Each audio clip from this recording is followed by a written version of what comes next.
సంవత్సరాల తరబడి ఎన్ని మందులు వాడినా మీ మోకాల నొప్పులు తగ్గట్లేదా? ప్రాణ పెయిన్ క్లినిక్ లో అత్యాధునిక చికిత్స. నమస్తే, వెల్కమ్ టు సుమన్ టీవీ. నేను మీ సుమన్ టీవీ సిరి. సో గత 3 వారాలుగా మనం అందరం కూడా ఆర్జీకర్ మెడికల్ కాలేజ్లో జరిగిన విషయం గురించి మనమైతే మాట్లాడడం జరుగుతూ ఉంది. సో అందులో ప్రతి ఒక్క అప్డేట్ని కూడా సుమన్ టీవీ ద్వారా మేము మీకు ప్రతి మూమెంట్ని మీకు అందించడం జరుగుతూ ఉంది. అందులో భాగంగానే సుమన్ టీవీ యాజమాని కూడా ఒక సోషల్ రెస్పాన్సిబిలిటీగా ఫీల్ అయ్యి మన యాంకర్స్ని ఇక్కడి నుంచి కోల్కతాకు కూడా పంపించడం జరిగింది. సో అక్కడి నుంచి లైవ్ అప్డేట్స్ని కూడా మీకు అందించడం జరుగుతూ ఉంది. సో అసలు ఆ కాలేజ్లో ఏం జరిగింది, అసలు ఆ కాలేజ్లో ఉన్న చాలా మంది డాక్టర్స్ కూడా దీని గురించి స్పందించడం జరిగింది. సో వాటి గురించి ఇన్ డీటెయిల్గా మనతో మాట్లాడడానికి హైకోర్టు అడ్వకేట్ రవీంద్ర గారు ఉన్నారు. వారిని అడిగి తెలుసుకుందాం. నమస్కారం సార్. నమస్తే అమ్మా. సరే, గత కొన్ని రోజులుగా లైవ్ టు లైవ్ అప్డేట్ అయితే మనం ప్రేక్షకులకైతే అందిస్తూ ఉన్నాం సార్. అసలు ఈ ఆర్జీకర్ కాలేజ్లో జరిగిన ఇన్సిడెంట్ ప్రతి ఒక్కటి మనం మాట్లాడుకోవడం జరిగింది. అసలు ఆ కాలేజ్ ఎలా ఉంటుంది, అక్కడ ఉన్న డాక్టర్స్ కూడా కొంతమంది స్పందించడం కూడా మనం చూస్తూ ఉన్నాం. సో అవి మీ మాటల్లో ఒకసారి. కలకత్తాలో అతి పురాతన కాలేజీల్లో ఆర్జికర్ మెడికల్ కాలేజ్ గురించి మనం చెప్పుకోవడం జరిగింది. ఈ సంఘటన జరిగిన తర్వాత యావత్ ప్రపంచం యొక్క దృష్టిని కూడా ఆకర్షించింది ఆర్జికర్ మెడికల్ కాలేజ్.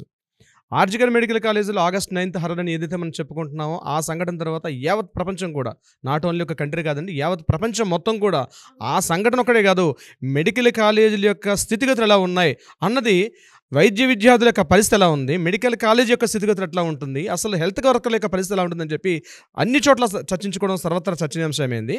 దీనికి సంబంధించి సుమన్ టీవీ యాజమాన్యం చేస్తున్న కృషికి ముందుగా నేను అభినందనలు తెలుపుతూ, మనకు అందినటువంటి కొన్ని ప్రత్యక్ష కథనాలు, ప్రత్యక్ష అంటే లైవ్ టెలికాస్ట్లో మనం వెళ్తున్నాం. ఆల్రెడీ నిన్న మొన్న అంత అక్కడే ఉన్నారు కాబట్టి జరిగిన న్యూస్లో మనకు తెలిసే, నేను కూడా కొంతమంది డైరెక్ట్గా మాట్లాడడం కూడా జరిగింది. ఆ కాలేజ్ యొక్క ఎగ్జిస్టింగ్ స్టూడెంట్స్ అందరితో మాట్లాడడం జరిగింది. సో నాకు అందిన ఇన్ఫర్మేషన్ ప్రకారం నేను కొంత మీతో పంచుకునే ప్రయత్నం చేస్తాను.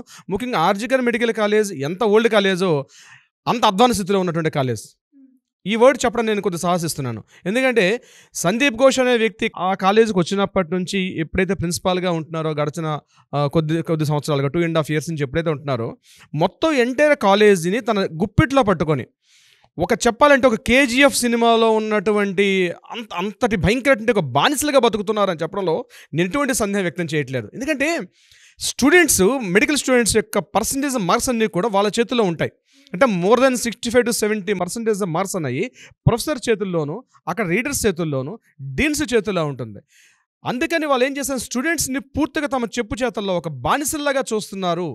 KGF సినిమాలో ఎట్లయితే మనం చూసామో అంత దారుణంగా ఆ లోపల ఏం జరుగుతుంది, ఆ డెన్ లోపల ఏం జరుగుతుంది అన్నది బయట ప్రపంచానికి తెలియకుండా చెప్తే వాళ్ళ జీవితాలు ఎక్కడ కోల్పోతాయో, ఎక్కడ జరిగితే మా సర్టిఫికేట్స్ ఎక్కడ ఉండిపోతాయో, మా కెరీర్కి ఎక్కడ ఇబ్బంది అవుతుందో, మా గ్రోత్కి ఎక్కడ ఇబ్బంది అవుతుందో అన్న ఉద్దేశంతో స్టూడెంట్స్ కూడా చెప్పడానికి అన్ని చోట్ల భయపడుతూ ఉన్నారు ఆ సందర్భానికి సంబంధించి.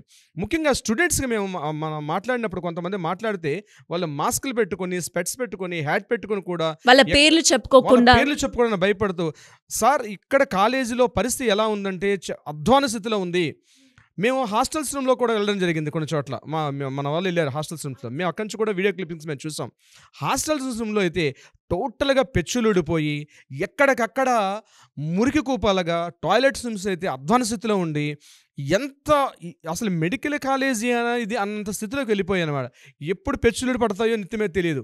ఇక స్టూడెంట్స్ వాల్ రూమ్స్ అన్నీ కూడా అగ్లీగా ఉన్నటువంటి కొన్ని రైట్స్, ఇక వాళ్ళు చదువుకోవడం, వాళ్ళ నోట్బుక్స్ చిందరవందరంగా. హాస్టల్ రూమ్స్ అయితే ఎలా ఉన్నాయంటే అంత దయనీయ స్థితిలో ఉన్నాయి, దారుణంగా ఉన్నటువంటి. స్టూడెంట్స్తో కొంతమంది ఫ్రెండ్స్తో, ఈ అమ్మాయితో ఉన్నటువంటి కలీగ్స్, అదే బ్యాచ్ స్టూడెంట్స్, ఈమెతో పాటు కలిసిన స్టూడెంట్స్, అంటే ఆ కాలేజీలో ఒక ఎవ్రీ ఇయర్ పీజీ స్టూడెంట్కి 150 సీట్స్ ఉంటాయి పీజీలో. సో ఒక బ్యాచ్లో 150 మెంబర్స్ ఉంటారు, మేల్స్ ఫీమేల్స్ అందరూ ఉంటారు. సో మాట్లాడేటప్పుడు, ముఖ్యంగా ఫీమేల్ హాస్టల్స్లో మాట్లాడేటప్పుడు అది ఓయూ రూమ్స్ కానీ అధ్వానంగా ఉంది. అంటే గర్ల్స్ హాస్టల్, బాయ్స్ హాస్టల్ వేరే కాదు, బాయ్స్ గర్ల్స్ కలిసి ఒకే చోటు ఉంటారు, వాళ్ళ కాపురాలు చేసుకోవడం కానీ అధ్వానంగా ఉంది అక్కడ. అంటే అక్కడ ఇంకా ఎటువంటి తేడాలు లేవు. అంటే నైతిక విలువలన్నీ పూర్తిగా మట్టిగుట్టుకుపోయినటువంటి పరిస్థితులు ఉన్నాయి అక్కడ ఆ యొక్క కాలేజ్ యొక్క ప్రాంగణం మొత్తం చూసినట్లయితే. ఇంకొకటి, స్టూడెంట్స్తో మాట్లాడితే వాళ్ళు చెప్పిన మాటలు చాలా గుండెలు తరివేసే సంఘటనలు చెప్తున్నారు వాళ్ళు అక్కడ. సరే, ఈ కాలేజీలో మేము ఘోష్ అనే వ్యక్తి యొక్క అతని కబంధ హస్తాల్లోంచి మాకు ఈరోజు విముక్తి కలిగింది. అతని కబంధ హస్తలు చిక్కుకుపోయి ఉన్నాం. మేము 3 ఏళ్లుగా చెప్తున్నాం మా హాస్టల్స్ పరిస్థితి బాగాలేదు, హాస్టల్స్లో వాటర్ రావట్లేదు, హాస్టల్స్లో సేఫ్టీ మెజర్స్ లేవు. ముఖ్యంగా ఆ లేడీస్ హాస్టల్స్లో వాళ్ళకి ప్యాడ్స్ కానీ సేఫ్టీ మెజర్స్ ఉంటాయి గర్ల్స్ సంబంధించినటువంటి, అవి ఏవి కూడా వీళ్ళు ప్రొవైడ్ చేసే పరిస్థితి లేదు. ఈ గవర్నమెంట్ నిధులు పంపిస్తుంది, ఈ నిధులను ఇటు దారి మళ్ళుతున్నాయో తెలియదు. గర్ల్స్ హాస్టల్ పరిస్థితి అధ్వాన స్థితిలో ఉన్నాయి. అసలు వాష్రూమ్స్కి వెళ్ళాలంటే కూడా మేము చాలా భయపడతామండి, చెప్పుకోలేకపోతున్నాం. ఎన్నిసార్లు చెప్పినా మేము మా పాకెట్ మనీ పే చేసి అక్కడ ఉన్నటువంటి వీక్లీ వన్సో ట్వైసో మేము పే చేసుకుంటున్నాం.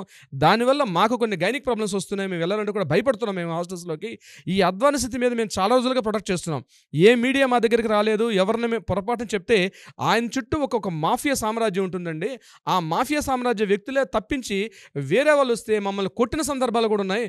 మమ్మల్ని క్లాసెస్ నుంచి డిస్మిస్ చేశారు, క్లాసెస్ సస్పెండ్ చేశారు మమ్మల్ని క్లాసెస్ నుంచి కూడా. మేము అట్లా ఎన్నో రోజుల పాటు మేము క్లాసులు ఉండిపోయాం. ఎప్పుడైతే ఇక్కడ మెయిన్ ఏంటంటే మేము ఎగ్జామ్స్ రాయాలంటే మాకు అటెండెన్స్ ఈజ్ వెరీ ఇంపార్టెంట్. ఆ అటెండెన్స్ వాళ్ళ చేతిలో ఉంటుంది. మేము క్లాసెస్కి అటెండెన్స్ అయినా ఎప్పుడైతే మేము ప్రొడక్ట్ చేస్తామని ఉద్దేశంతో మేము వెళ్తామో క్లాస్లో మాకు అటెండెన్స్ వేయకుండా మమ్మల్ని అక్కడే ఆపుతారు.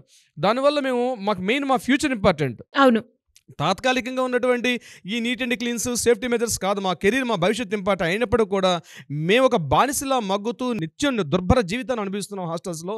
ఈ విషయం తెలుసు. దీని అంతటికి ఈ అమ్మాయి ఈరోజు సూసైడ్ చేసుకుంది. మా తోటి క్లాస్మేట్ ఈరోజు ఆవిడ ఈ సంఘటన జరిగింది, దీనికి కారణం పూర్తి బాధ్యత సందీప్ ఘోష్దే అని వాళ్ళు క్లియర్గా చెప్పడం జరిగింది. క్లియర్గా చెప్తున్నారు స్టూడెంట్స్. ఇది కేవలం సందీప్ ఘోష్ అనే ఒక దుర్మార్గుడి చేతిలో కాలేజీ వ్యవస్థ మొత్తం ఉండిపోయింది. దానివల్లనే ఈ స్థితి జరిగింది. ఎంత దుర్భర స్థితి అంటే అమ్మాయి స్త్రీ, నేను చెప్పను. వాళ్ళు చెప్తుంటే వాళ్ళు వాడుతున్న ఎఫ్రాన్స్ వాష్ చేయడానికి కూడా వాష్రూమ్స్ లేరు.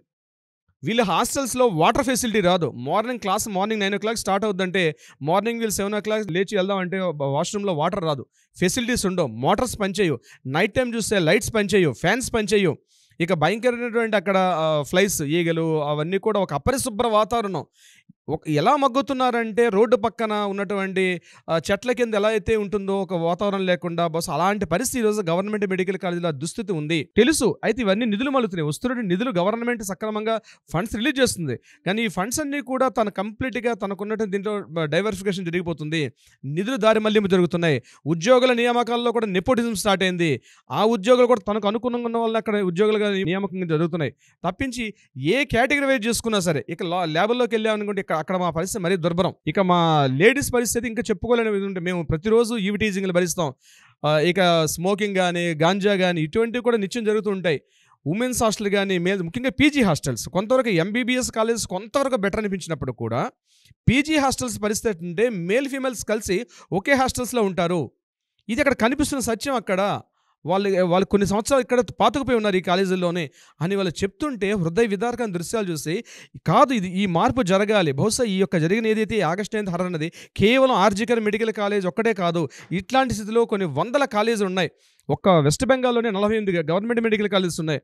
ఒక్క వెస్ట్ బెంగాల్ తీసుకుంటే దేశవ్యాప్తంగా అనేక వేల మంది విద్యార్థులు ఉన్నారు. దీని మీద ఒక మంచి కమిటీ వేయాలి ప్రభుత్వం. ప్రతి గవర్నమెంట్ కాలేజ్ జరుగుతున్న స్థితిగతుల మీద ఒక కమిటీ రిపోర్ట్ ఇచ్చి ఇప్పటికైనా వాళ్ళకి సరైనటువంటి చేయగలిగితే రాబోయే తరాలకి మంచి వైద్యులు అందించే అవకాశం దొరుకుతుంది. మంచి హెల్త్ వర్కర్స్ ఉంటారు. ఎప్పుడైతే దేశం ఆరోగ్యంగా ఉంటుందో, దేశంలో ప్రతి వ్యక్తి ఆరోగ్యంగా ఉండాలంటే ఒక సరైనటువంటి వైద్యుడు ఉన్నప్పుడు ఇదంతా సాధ్యమవుతుంది.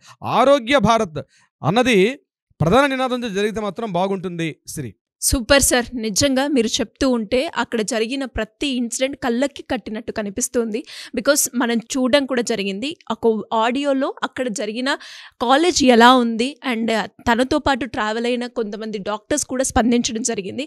ఆ మాటలే మీరు క్లియర్గా ఇన్ఫర్మేషన్ మాకు అందించారు. అండ్ మీరు చెప్పినట్టుగా ఇది మనకందరికీ కూడా తెలుసు, వెస్ట్ బెంగాల్లో ఇది టాప్ 5 కాలేజ్ అని. ఆ కాలేజ్లోనే ఇలాంటి పరిస్థితులు మనం చూస్తే ఇంకా నార్మల్ కాలేజ్ ఏ విధంగా ఉంటుంది? మీరు అన్నట్టుగా ఖచ్చితంగా ఇందులో మార్పు రావాలి.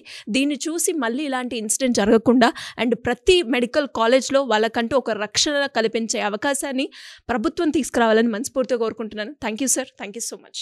Thank you so much అమ్మశ్రీ.